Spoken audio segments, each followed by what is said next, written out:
hello, welcome, long time no see. This video is just going to reinforce the fact that I need to reread ACOTAR, and so today I am going through and rating every single Sarah J Maas book. Disclaimer, this is my opinion, and of course feel free to disagree with me. Comment below if you have books in different orders. I would love to hear your takes and why you rate one book above another, but I am solely going off of my Goodreads ratings for these books and the order I've placed them in.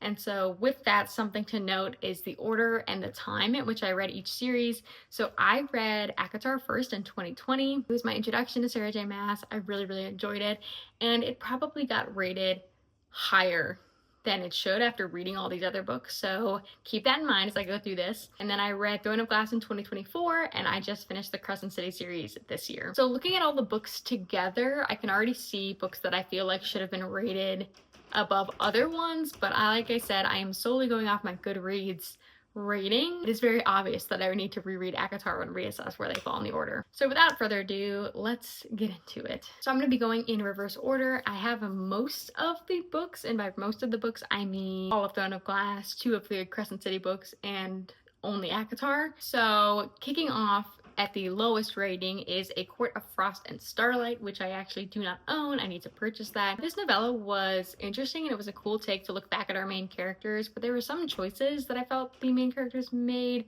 that didn't feel like they fit, and I'm sure everyone knows what I'm talking about. It was cute. I enjoyed it. I really liked seeing our characters again, but it did not blow me out of the water. I rated A Court of Frost and Starlight 3 stars. Next, I have A Court of Silver Flames, which I also don't own, so here it is sitting all pretty, and I rated that 3.5 stars. I don't feel like I really connected with Nesta's story too much, and I think if I went back and reread it, I would really enjoy it. It just was not my favorite, and I would definitely have to reread it and reassess. My biggest gripe with it is it was too spicy. Please dial it down. I needed very much less of that. This next book I want to apologize for. Like I said, I'm solely going off my Goodreads rating at the time, and I have a good explanation, so just hear me out. I gave 3.5 stars to Throne of Glass, so it is 3rd on this list. My biggest thing with rating it so low is that this series was super hyped, and rightly so, and Throne of Glass did not grip me in the way I wanted it to grip me. You can obviously tell that this is Sarah J Maas's first book, and she gets better and better with each successive book, and so there were just some things in this book that I didn't love. Her later writing is obviously more mature and more enjoyable. This is still a kick-butt first book, and I loved reading it. It just did not live up to the crazy expectations that I had. So this is where it sits.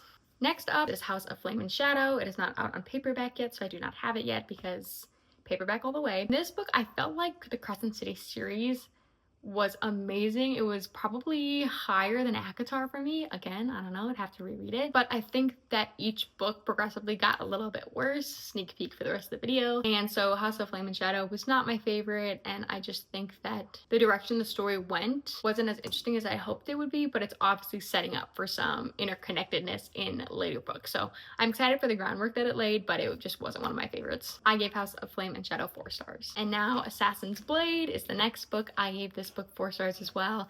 It was really intriguing to see the background and get a little bit of insight into our main characters. And my disclaimer for this is if you are reading Throne of Glass, read this 3rd. Read it before Heir of Fire. I read it after Heir of Fire, and I feel like I missed so much context that would have made Heir of Fire so powerful. And so if you are deciding where to read it 3rd. Read it after Crown of Midnight. Read it before Heir of Fire. I am so excited to reread Throne of Glass and read this 3rd.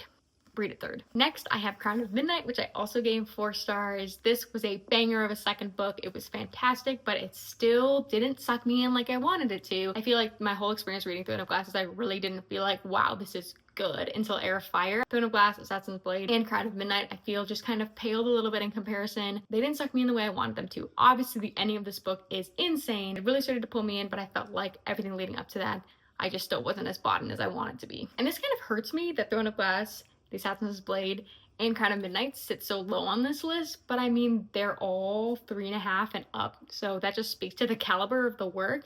Like, the fact that a 4-star read is this low just lets you know how I felt about all the rest of the works. I will take no hate on this next one. Tower of Dawn. Tower of Dawn, I gave 4.5 stars. I know people like to hate on it because they like to hate on Kale, but I'm not a Kale hater, nor am I a Kale lover. I just think that his story arc is interesting, and this actually kept me more engaged than Crowd of Midnight or Throne of Glass, which is only to say that like there may be a hair's breadth in between them, but maybe it was because I tandem read this with Empire of Storms that I was more invested, but I liked seeing more of the characters and some different characters, and I liked getting more of a look into another nation, so 4.5 stars. Next, we have ACOTAR. So I gave ACOTAR 5 stars when I read it in 2020. I am sure it might be a little bit lower if I went back and reread it, or maybe it wouldn't be. It distracted me from studying for finals in college. So if that tells you anything about how much I enjoyed this book. Very good, obviously a very well-known book, and it has lots of hype, and rightly so. It's a good story. So ACOTAR is 5 stars, but I'm actually putting it a little bit lower in this list because of what I said earlier about me really truly needing to reread it instead of just blindly giving it 5 stars, especially in context with all the other books that Sarah J Maas has written. After ACOTAR, another 5-star read is ACOWAR, A Court of Wings and Ruin. This book I loved. It was the conclusion of ACOTAR. It was fantastic. I gave it 5 stars. Not too much to say about that one. And then after that is ACOMAF, A Court of Mist and Fury, arguably the best in the trilogy. If I could give it 5+ in the rating, I probably would have. I like to see kind of the culmination of some of the relationships, you know what I'm talking about, and I just thought it was a solid book, which is fascinating because normally books suffer from second book syndrome, and this one did not. So for ACOTAR, ACOWAR, and ACOMAF, I gave them all 5 stars. Next up, I have House of Sky and Breath, which is the second book in the Crescent City series. I gave this book 4.5 stars. I really liked it. It was phenomenal. Crescent City was a fantastic series. I absolutely adored it. I loved it. And House of Sky and Breath was no exception. 4.5 stars. Great second book. Sarah J Maas is just crushing her second books. Next up, and I think I might have some disagreement from this one, is Kingdom of Ash. Kingdom of Ash, when I read it, I was torn between 4.75 stars and 5 stars, and I think it was because I had really high expectations for the conclusion, and I didn't feel crazy satisfied at the end of it. It was almost like I put my expectations sky high. It's kind of hard to meet them, so I couldn't figure out what to rate this, so I gave it 4.75 stars, but it could also be 5 stars. It might just depend on the day you ask me. An awesome conclusion. Loved it. Enjoyed it. My heart still breaks a little bit thinking about it. Next up, we are entering the 5-star realm. And first we have Empire of Storms. It is a great book. It is fantastic. Tandem reading it with Tower of Dawn makes this better, makes Tower of Dawn better. It was great. It was stellar. I loved it. It was a very clear 5 stars. I could not wait for Kingdom of Ash after reading this, and she just knocked it out of the park. Next up, another 5 stars. This one and the one after this, I really played around with, and I couldn't figure out how I wanted to rate them. So I eventually settled on this order, and I'll explain why with the next book. But next is Queen of Shadows, also a 5-star read. This book is so good. Obsessed with it, literally obsessed with it. It was amazing. I just loved seeing the build up for Emperor of Storms, Tower of Dawn, and Kingdom of Ash that takes place in this installment. 10 out of 10. Amazing. So I was between Queen of Shadows and House of Earth and Blood for the place of second on my list. And so the reason that I placed House of Earth and Blood above Queen of Shadows is because when I finished this, I audibly said out loud, holy crap, this is her best series. This was an insane first installment. It was so good. It hooked me so fast. It was fantastic. I was so excited, and I was truly like, how is the rest of the series gonna live up? And the rest of the series did not live up because this was 5 stars. House of Sky and Breath was 4.5, and then House of Flame and Shadow was 3. This book, when I read it, I was like, oh my word, get me book 2 immediately. And it was fantastic, and I loved it, and this is why it's number 2. And if you're keeping track and you know your Sarah J Maas discography, then you will know that my number 1 book by Sarah J Maas is Heir of Fire. Now, I think that part of what makes this my favorite book by her is the runway that Crown of Midnight and Throne of Glass gave this book.